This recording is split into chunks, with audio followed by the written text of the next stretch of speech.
नमस्कार. आपण पाहत आहात जनतेचा बातमीदार न्यूज चॅनल. मी शेषराव सोपणे.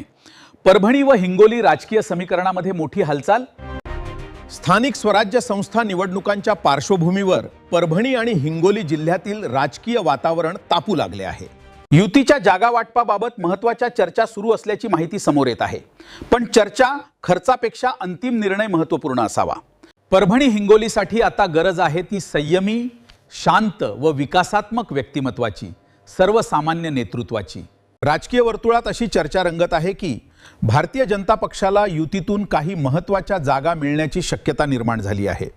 विशेष म्हणजे परभणी हिंगोली पट्ट्यातील युतीशी संबंधित आमदार, पदाधिकारी आणि स्थानिक नेत्यांमध्ये बैठका आणि राजकीय हालचाली वाढल्या असल्याचं चित्र दिसत आहे. दरम्यान समर्थकांमध्ये अशीही चर्चा आहे की संतोषभाऊ मुरकुटे यांच्या नावाला युतीतील उमेदवारीबाबत मोठे महत्त्व प्राप्त होत आहे. त्यांच्या उमेदवारीबाबत कार्यकर्त्यांमध्ये व जनसामान्य नागरिकात उत्साहाचे वातावरण असून परभणी हिंगोलीसाठी हा योग्य निर्णय असल्याचे सांगितले जात आहे.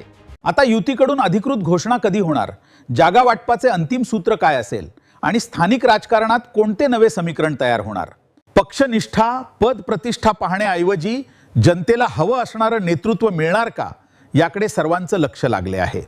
परभणी हिंगोलीच्या राजकीय घडामोडीवरील प्रत्येक अपडेटसाठी आमच्या चॅनलला सबस्क्राईब, लाईक, शेअर करा आणि बेल आयकॉन दाबायला विसरू नका.